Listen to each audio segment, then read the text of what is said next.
यहाँ उपस्थित हमारे भारतीय जनता पार्टी के प्रदेश के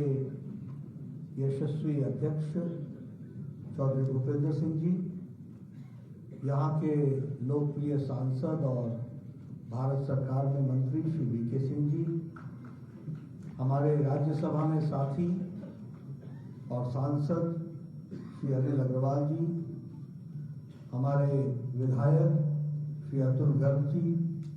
विधायक सुनील शर्मा जी, अजीत पाल त्यागी जी हमारे विधायक, मोहित बेनीवाल जी हमारे क्षेत्रीय अध्यक्ष और हमारे वरिष्ठ साथी, श्रीमती आशा शर्मा जी महापौर गाजियाबाद, श्री संजीव शर्मा जी जिलाध्यक्ष, हमारे नीरज वर्मा जी मंडल के अध्यक्ष, मनोज पाल जी बूथ के अध्यक्ष, दिनेश गोयल जी विधान परिषद के सदस्य, अमित वाल्मीकि जी प्रदेश के मंत्री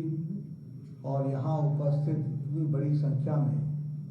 गाजियाबाद क्षेत्र और इस बूथ के 501 नंबर के बूथ के सभी वरिष्ठ साथीगण, देवी और सज्जनों और मीडिया के मेरे साथी, प्रिंट मीडिया और इलेक्ट्रॉनिक मीडिया के मेरे साथी, आज अटल जी की जन्म जयंती है और महामना पंडित मदन मोहन मालवीय जी की भी जन्म जयंती है। इस अवसर पर हम इन दोनों महान आत्माओं को याद करते हैं और उनसे जीवन में प्रेरणा लेकर के प्रयास करते हैं कि हम सब लोग भी उनके बताए रास्ते पर चलें। आदरणीय प्रधानमंत्री, पूर्व प्रधानमंत्री स्वर्गीय अटल बिहारी वाजपेयी जी, हम सब लोगों को उनको उनके मार्गदर्शन में चलने का मौका भी मिला और उनके जिस तरीके से उन्होंने सामाजिक राजनीतिक जीवन में उच्च मापदंड खड़े किए, उससे प्रेरित होकर के भी भारतीय जनता पार्टी के और भारतीय जनता पार्टी के सदस्य रहते हुए भी और अन्य लोग भी उनसे प्रेरणा लेकर के अपने जीवन में त्याग और तपस्या के साथ समाज और देश की सेवा में जुटे रहे हैं। तो ऐसी आत्मा से हमें प्रेरणा मिलती है और आज के दिन उनको याद करना ये हमारी जिम्मेवारी बनती है। जहाँ तक महामना पंडित मदन मोहन मालवीय जी का विषय है, उत्तर प्रदेश के लोगों को उनके बारे में बताना शायद अतिशयोक्ति होगी। उनका सामाजिक सांस्कृतिक कंट्रीब्यूशन, शिक्षा के क्षेत्र में कंट्रीब्यूशन और जिस तरीके से बनारस हिंदू विश्वविद्यालय को खड़ा करके उन्होंने एक मिसाल पेश की, वो हम सब के लिए सदा प्रेरणा के स्रोत रहेंगे और उनसे भी हम बहुत प्रेरणा लेते हैं। आज मन की बात में मुझे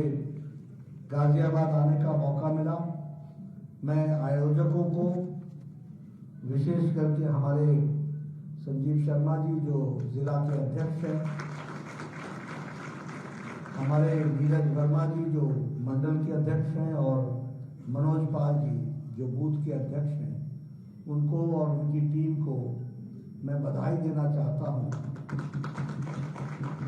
कि आप लोगों ने 24 घंटा नहीं 12 घंटे के नोटिस पर इतना बढ़िया कार्यक्रम किया और आप सब लोग जुटे और मोहित बेनीवाल जी के नेतृत्व में आप सब लोगों ने इस कार्यक्रम को आयोजित किया।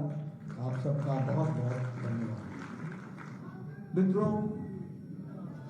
ये जो हम आज मन की बात हम लोगों ने सुनी, इसके बारे में सबसे पहले तो हमको ये ध्यान में रखना चाहिए कि यह 96वां एपिसोड था, 96वां एपिसोड था और 3 अक्टूबर 2014 को ये कार्यक्रम प्रारंभ हुआ था और तब से लेकर के ये 96वें एपिसोड में हम सब लोग जुड़े हैं। आप सब लोग जितने जिसे कहते हैं रैप्ट अटेंशन, एकाग्रचित्त होकर के आप प्रधानमंत्री जी की बात सुन रहे थे, वो बताता है कि 96वें एपिसोड में भी इसकी रोचकता, इसका प्रासंगिकता, इसका तात्पर्य आज भी जनता के मन को कितना छूता है, इसका यह प्रमाण है। और साथ ही साथ जो सबसे खूबी की बात है कि एक राजनीतिक व्यक्तित्व भारत के पॉलिटिकल चीफ एग्जीक्यूटिव के रूप में जो देश की प्रधानमंत्री के पद, प्रधान सेवक के पद को संभाल रहा हो, वो 96 एपिसोड में उनकी बात हम सुनते हैं और 96 के 96 एपिसोड में उन्होंने कभी भी इस मंच का राजनीतिक उपयोग नहीं किया, गैर राजनीतिक विषय पर। ये इसकी खूबसूरती, आप मन की बात को, हमको इसकी गहराई को समझने की आवश्यकता है कि एक राजनीतिक व्यक्ति, राजनीतिक दल से संबंध रखने वाले, पॉलिटिकल एग्जीक्यूटिव के रूप में कार्य करने वाले, और वह देश की जनता से गैर राजनीतिक विषयों पर और समाज को और देश को खड़ा करने की बात को आगे कहता हो, यह हमको सच में प्रधानमंत्री जी की एक तरीके से दूरदृष्टि को भी हमको देखने को मिलता है। उन्होंने शिक्षा के विषय को पर चर्चा की है, उन्होंने स्वास्थ्य के बारे में भी चर्चा की है, उन्होंने प्रिवेंटिव हेल्थ के बारे में भी चर्चा की है, उन्होंने योग के बारे में भी चर्चा की है, उन्होंने आयुर्वेद के बारे में भी चर्चा की है, उन्होंने सिद्धा के बारे में भी चर्चा की है, उन्होंने प्राकृतिक चिकित्सा के बारे में भी चर्चा की है, उन्होंने बच्चों को किस तरीके से शिक्षा को और परीक्षा को लेना चाहिए इस पर भी चर्चा की है, बच्चों को मन पर प्रेशर नहीं लेना चाहिए इस पर भी चर्चा की है, छुट्टियों में बच्चों को क्या करना चाहिए इस पर भी चर्चा की है, त्योहारों को कैसे मनाना चाहिए इस पर भी चर्चा की है, पर्यावरण को कैसे संभाल के रखना चाहिए इस पर भी चर्चा की है, जल संरक्षण के लिए क्या करना चाहिए इस पर भी चर्चा की है, कोरोना के समय किस तरीके से परिवारों को अपने जीवन को सुव्यवस्थित करना चाहिए इस पर भी चर्चा की है, कोरोना के समय एक ऑक्सीजन को ले जाने वाला ड्राइवर उसके साथ मिलकर के चर्चा की है और वह भी दुनिया को और देश को बताया है। एक नॉन स्टॉप ऑक्सीजन को ले जाने वाला ट्रेन का इंजन ड्राइवर, उसके साथ भी चर्चा की।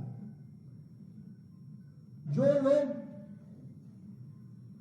ऑक्सीजन, लिक्विड ऑक्सीजन को एरोप्लेन से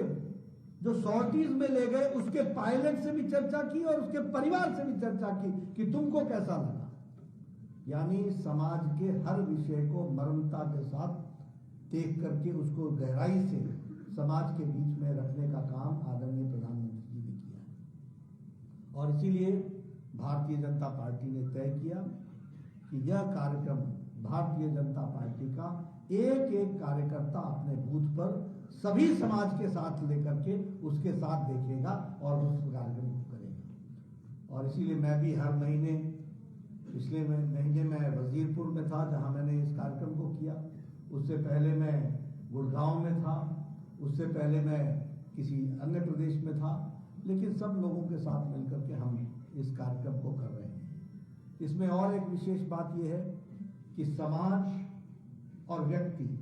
ने जो राष्ट्रीय और प्रासंगिक विषयों के बारे में विशेष कार्य किया है, उसको भी प्रधानमंत्री जी ने समाज के सामने रखने का प्रयास किया है। यदि किसी नौजवान ने अगर पर्यावरण में कुछ किया तो वह भी देश को पता होना चाहिए। यदि किसी बुजुर्ग ने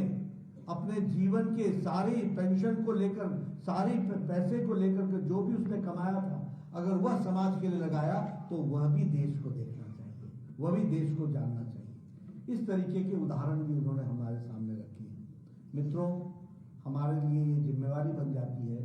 कि जो बातें प्रधानमंत्री जी हमको बताते हैं, हम राजनीतिक कार्यकर्ता हैं, यहाँ जो लोग आए हैं मैं जानता हूँ सब राजनीतिक कार्यकर्ता हैं, भारतीय जनता पार्टी के साथ जुड़े रहे हैं, भारतीय जनता पार्टी के समर्थक हैं, लेकिन